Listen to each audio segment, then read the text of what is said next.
देवी और सज्जनों, प्रमोद का आपको प्रणाम। कथा सरित सागर वीडियो मालिका के 9वें भाग में आपका स्वागत है।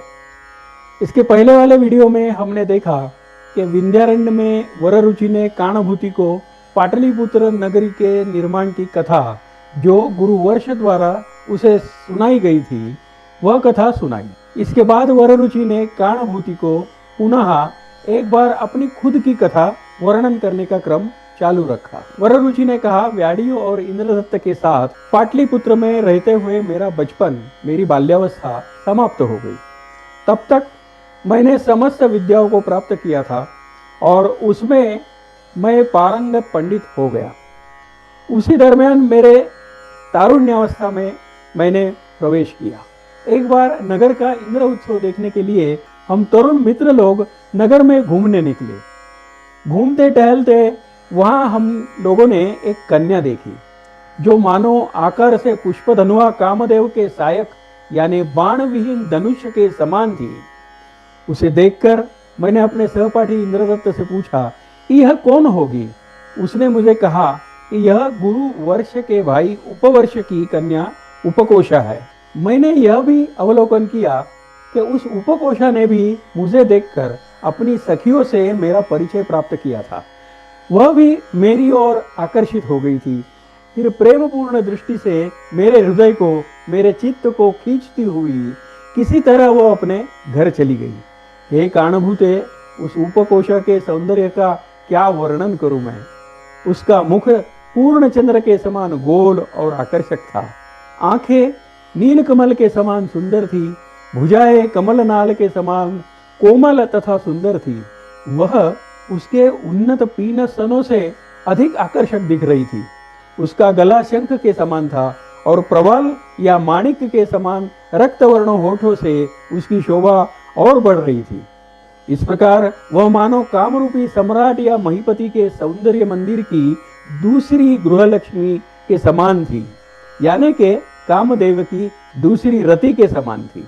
जैसे ही उसने मुझे देखा, उसके नयनों से निकले काम बाण मेरे हृदय को बिंद कर गए।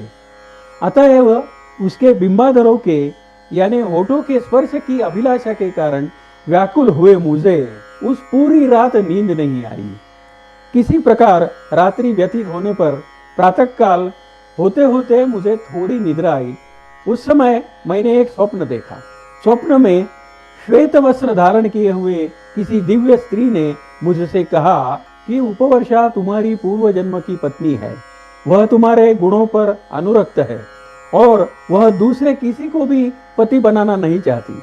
इसलिए हे पुत्र, तुम उसकी चिंता ना करो, वह तुम्हारे वश में है। मैं तुम्हारे शरीर के अंदर सदा रहने वाली सरस्वती हूँ। तुम मेरे बालक जैसे हो, इसलिए मैं तुम्हारा कष्ट नहीं देख सकती। इतना कहकर वह अंतर्धान हो गई। प्रातःकाल जागकर मुझे विश्वास हो गया कि उपकोषा के मन में भी यही विचार होंगे और फिर मैं उसके दर्शन के हेतु धीरे धीरे उपकोषा के मकान के समीप होने वाले आम के एक छोटे वृक्ष के नीचे जाकर बैठने लगा। शायद उपकोषा ने भी मुझे देखा होगा। कुछ समय के पश्चात उपकोषा की सखी मेरे पास आ पहुंची और उसने आकर उपकोषा के मेरी ओर हुए गंभीर कामाकर्षण की पीड़ा की शुभ सूचना मुझे दी। उसकी अवस्था को जानकर मुझे दुगनी प्रेम संतप्तता हुई और मैं भी प्रेम भावना से व्याकुल हो गया। फिर मैंने उस सखी से कहा कि कन्यादान के बिना मैं उपकोषा को वाह्याद बनकर स्वच्छंदता पूर्वक कैसे ग्रहण कर सकता हूँ। मेरे लिए समाज निंदा होने की अपेक्षा मर जाना श्रेष्ठ है। इसलिए यदि उपकोषा के माता पिता तुम्हारी सखी के मन की इच्छानुसार उसके भाव को समझ ले तो कल्याण हो सकता है। इसलिए तुम यह मंत्रणा उपकोषा के घर देकर ऐसा करके अपनी सखी और मुझे दोनों को जिंदा रखो, तुम्हारा कल्याण हो। यह सुनकर वह घर गई और उपकोषा की माता से मिलकर उसे सारा वृत्तांत उसने कह सुनाया।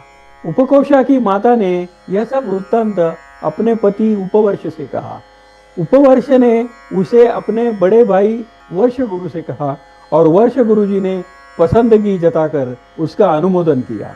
इस प्रकार विवाह का निश्चय हो जाने पर आचार्य वर्ष की आज्ञा से व्याड़ी कौशंबी से मेरी माता को ले आया। तदनंतर उपकोषा के पिता उपवर्ष ने विवाह तिथि पर विधि पूर्वक उपकोषा मुझे कन्यादान में प्रदान कर दी और मैं भी माता तथा पत्नी के साथ पाटलिपुत्र में सुखपूर्वक रहने लगा। पिशाचत्व निकले हुए कानुभूति ने वर ऋषि से पूछा, हे महात्मन, फिर आगे क्या हुआ? अब वर ऋषि कानुभूति से आगे का वृत्तांत सुनाने लगा। सज्जनों, आगे वाली कथा में सुप्रसिद्ध व्याकरणकार पाणिनि का उल्लेख आया है। इससे यह बात स्पष्ट होती है कि वर ऋषि व्याकरण शास्त्र में पाणिनि के बराबर के श्रेणी के व्याकरणकार थे। फिर भी सज्जनों, कुछ पंडितों के अनुमान से कथा सरित सागर में वर्णित पाणिनि की कथा को ऐतिहासिक आधार नहीं है और उसे सप्रमाण भी नहीं माना जा सकता, क्योंकि पाणिनि और वर ऋषि उनके जीवन समय में पर्याप्त अंतर है। खैर, अब हम लोग आगे की कथा देखते हैं।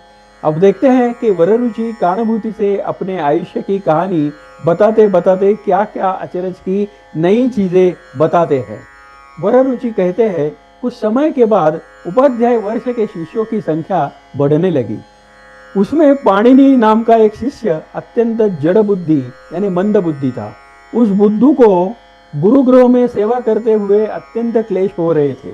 उसे खिन्न देखकर एक दिन गुरुपत्नी ने उससे कहा कि विद्या प्राप्ति की कामना से तपस्या करने के लिए तुम हिमालय में चले जाओ, और वह चला भी गया। तब वहां उसने अपनी कठोर तपस्या से प्रसन्न हुए शिवजी से सब विद्याओं को प्राप्त किया। हिमालय से लौटने पर पाणिनि ने मुझे शास्त्र विचार और वाद विवाद के लिए ललकारा। हम लोगों का शास्त्रार्थ प्रारंभ हुआ और 7 दिन व्यतीत हो गए।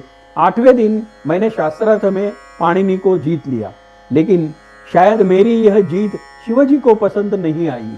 मेरे द्वारा शास्त्रार्थ में पाणिनि को जीतने पर आकाश से शिवजी ने भयंकर हुंकार किया।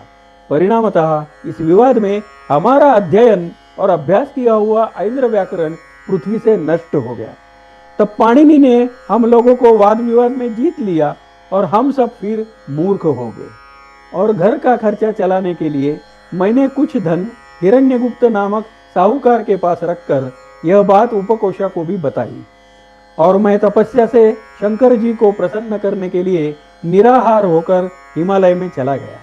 सज्जनों, इसके बाद आगे क्या हुआ, इसका वृत्तांत हम आपको अगले वीडियो में देंगे। अगर यह उपक्रम और वीडियो आपको पसंद आया हो तो कृपया इसे सब्सक्राइब कीजिए, लाइक कीजिए, कमेंट कीजिए और शेयर भी कीजिए। तो फिर मिलेंगे अगले वीडियो में। तब तक के लिए खुश रहिए, आनंद में रहिए और सुनी हुई कथा बच्चों को जरूर सुनाइए। नमस्कार।